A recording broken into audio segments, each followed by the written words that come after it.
Radhe Radhe everyone, I hope आप लोग अच्छे होंगे। आज है गणेश चतुर्थी एंड मैंने सोचा कि मैंने कभी अपने आप को इंट्रोड्यूस ही नहीं किया है। इतने साल यूट्यूब बनाया मैंने, इतने सारे व्लॉगिंग किए, बट मैंने कभी अच्छा इंट्रोडक्शन नहीं दिया, ऐसा इंट्रोडक्शन ब्लॉग नहीं बनाया, वीडियो नहीं बनाया। तो मैं हूँ उर्वशी प्रसाद। ओके, सो पॉइंट ये है ये वीडियो बनाने का कि मुझे कुछ बातें करनी थी, ऐसे ही मेरे माइंड में जो चल रहा है वो मुझे बताना था। एंड सो मैं हूँ उर्वशी प्रसाद, मैंने ग्रेजुएशन किया एंड मास्टर्स किया है, ठीक है। एंड मैंने सोचा था लाइफ वुड भी, मतलब जो मैंने सोचा था वैसा होगा। मैंने सोचा था ग्रेजुएशन कर लो, मास्टर्स कर लो, यूजीसी नेट हो जाएगा, है ना, क्लियर करेंगे, लाइफ सेट है, ठीक है। बट जैसा आपने सोचा होता है वो नहीं होता है। ओके, मैंने मास्टर्स किया एंड मेरा रिजल्ट नहीं आया था लास्ट टाइम का, बट मुझे एक जॉब ऑफर आया कॉन्ट्रैक्चुअल, ऑब्वियसली कॉन्ट्रैक्चुअल बेसिस पे, क्योंकि मैंने कोई एग्ज़ाम नहीं निकाले हैं अभी तक, कोई एग्ज़ाम निकाला नहीं है मैंने, ओके, अभी तक, ठीक है। बट पॉइंट ये है कि मुझे जॉब का ऑफर आ गया कॉन्ट्रैक्चुअल बेसिस पे, ऑब्वियसली। सो आई थॉट कि नहीं यार, कॉन्ट्रैक्चुअल बेसिस पे नहीं करना है, जाना है तो परमानेंट जाना है, नहीं तो नहीं करना, ये मेरा लाइफ गोल नहीं है। सो मैंने सोचा था कि यस यूजीसी नेट निकालेंगे, हो जाएगा। मेरे को नहीं पता था कि मेरा जो सब्जेक्ट है उसके इतने सारे बच्चे होंगे, ठीक है, इतने सारे कंपटीशन होंगे, कंपटीशन हर जगह है ओके, उसमें भी कंपटीशन होगा, मुझे नहीं पता था। पॉइंट ये है कि नहीं पता था मेरा, इस बार मेरे थोड़े मार्क्स से रह गई मैं, ठीक है, क्योंकि कट ऑफ बहुत ज़्यादा जाता है, specially if you are general category, तो आप रिलेट कर सकते हो, ठीक है, कि थोड़े मार्क्स से रह जाता है, ठीक है, थोड़ा बहुत, और फिर बहुत बुरा लगता है। ये बात आप किसी को नहीं समझ सकते। अब हम ऐसे स्टेज में आ चुके हैं ना जहाँ पे मार्क्स कितना आया मैटर ही नहीं करता है, आपका हुआ सिलेक्शन, आपका नहीं हुआ, आप क्वालिफाई करा आपने कि नहीं करा, ये इम्पॉर्टेंट है, ठीक है। अब मार्क्स मैटर नहीं करता, अच्छा मेरे थोड़े मार्क्स से रह गया या जो भी है, मैटर करता है मेहनत कर लो, यही मैटर है, ठीक है। जनरल लोग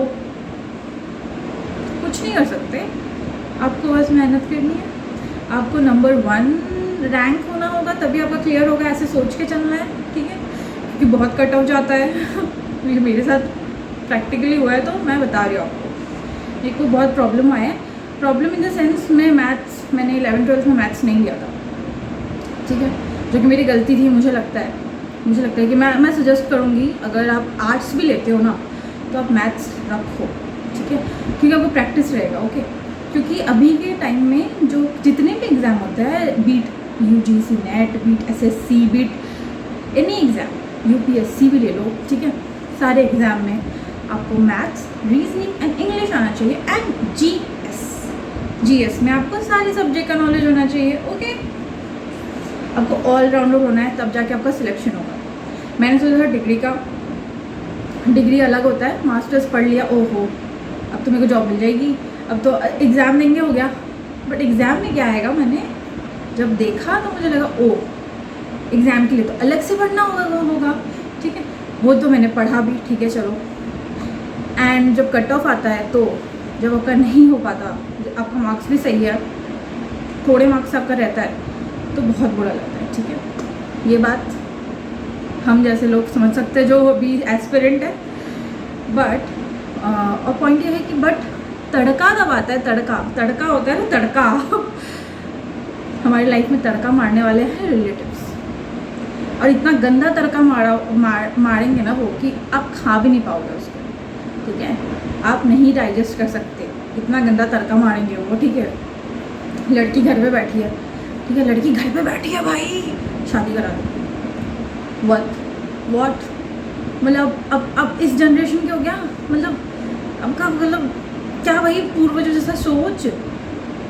पॉइंट ये है, मैंने फिगर आउट किया ये चीज़ कि उनके बच्चों ने कुछ उखाड़ा नहीं है लाइफ में, तो वो चाहते हैं कि दूसरों के बच्चों भी कुछ ना उखाड़े लाइफ में, कुछ अच्छे पोस्ट में ना चले जाए भाई। और ऊपर से लड़की नहीं जा सकती हमारी सोसाइटी में इतनी ऊंची तक, हमारे पेरेंट्स हमें इतना अच्छा पढ़ाते हैं, पेरेंट्स के दिमाग में आते ही नहीं है कि अच्छा बच्चा का शादी करना है या जो भी करना है, ठीक है। पेरेंट्स का चाहिए कि अच्छा से पढ़ाई कर ले, settle job in the sense सरकारी नौकरी।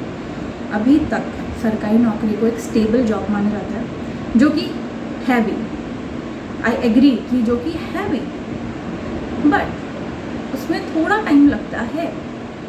इस बीच प्रिपरेशन के बीच में अगर रिलेटिव्स कुछ बोल रहे हैं या कुछ भी हो रहा है ना, इग्नोर इट, क्योंकि रिलेटिव्स तो आपका भलाई चाहेंगे नहीं, वो कभी नहीं चाहेंगे कि उनके बच्चों से आप आगे निकलो, जो कि उनके बच्चे आगे निकल भी नहीं पाए हैं, ठीक है। तो ये पॉइंट है कि आपको कुछ करना है लाइफ में, तो आपको रिलेटिव की बात नहीं माननी है, सिंपल एज दैट। वो बोले सुन लो, मन में है कि अच्छा एक बार सुन लो, ठीक है, दूसरी तीसरी बार सुना है तो सुना दो, पॉइंट सिंपल। अच्छा लड़की जवान चलाने लगी है, पछताओगे तो मतलब आप अपने घर जाओ, मेरे घर में क्यों भाई, मतलब क्या, मैं घर पे, लड़की घर पे है तो अपने घर में है ना भाई, तुम्हारे घर में है, ये तुम्हारे खाना खा रही है, तुम जो पैसे ले रही है, मुफ्त का ज्ञान तो सभी देते हैं, पैसे कोई नहीं देता, ज्ञान सब देते हैं, ठीक है। ज्ञान तो सबके पास भरा है, मेरे पास भी ज्ञान है भाई, मेरे पास भी इनफ ज्ञान है कि मैं भी किसी को बोल पाऊँ, बट नहीं बोलना है। अगर किसी ने कुछ अचीव किया होता है ना, वो नहीं बोलता है, कुछ भी नहीं बोलता है, वो उसको पता है कि कैसे स्ट्रगल करते हैं, कैसे क्या करते हैं, सब कुछ पता होता है उसको, ठीक है। तो मैं ये कहना चाहूँगी कि कृपया जीने दो प्लीज़, ठीक है। लड़की मत बोलो, मैं टॉर्चर हो गई हूँ, ठीक है। मैं इतनी गुस्सा आता ना मुझे, मेरे को मम्मी ने काम नहीं कराया, बट रिलेटिव आता है काम कराओ, लड़की है काम कराओ, ये बेसिक नीड है।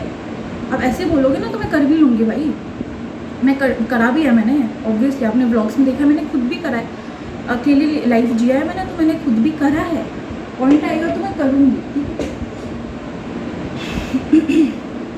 रही बात गवर्नमेंट जॉब में आपको सारे नॉलेज होने चाहिए, ठीक है। जैसे कि मैंने कहा है, आपको मैथ्स भी आना चाहिए, रीजनिंग भी आना चाहिए, इंग्लिश भी आना चाहिए, वो कैप ठीक कर लो, ठीक है।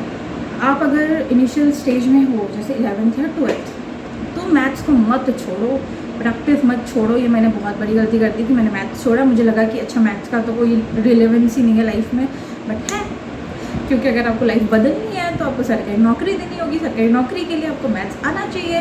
ओह माय गॉड, मैं अभी ट्रैक में आ रही हूँ, ये ट्रैक लिटरली मैंने ये ट्रैक छोड़ दिया था, बट मुझे अब ये ट्रैक में आना पड़ेगा, क्योंकि मुझे क्लियर करना पड़ेगा ना एग्ज़ाम, और इसकी वजह से तो होगा रीजनिंग, मैथ्स, जीएस में तो साइंस भी आपको आना चाहिए, साइंस की नॉलेज होनी चाहिए,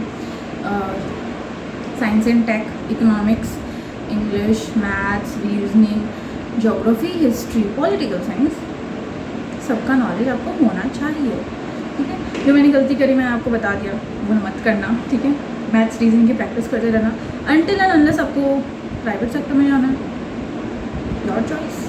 प्राइवेट सेक्टर में तो मैं अभी तक नहीं गई हूँ, एंड शायद जाना, आई डोंट नो, स्टेबिलिटी होता है ना, स्टेबल लाइफ हमने देख रखा है कि अच्छा पेरेंट्स बोलते हैं कि सरकारी नौकरी ही स्टेबिलिटी है, जो कि सच्चाई है, बस उसके लिए मेहनत करना है। हाँ, कट ऑफ ज़्यादा जाएगा, आई नो, एक बार में नहीं होगा, 2 बार में नहीं होगा, तीसरे बार तो होगा। पॉइंट इज दिस, मेरे पासिंग मार्क्स आ जाता है, बट मैं क्वालिफाई नहीं कर पाती हूँ because of the cut off, है ना। तो हो जाएगा भाई, क्लियर हो जाएगा, आप अपने में भरोसा रखो, ठीक है।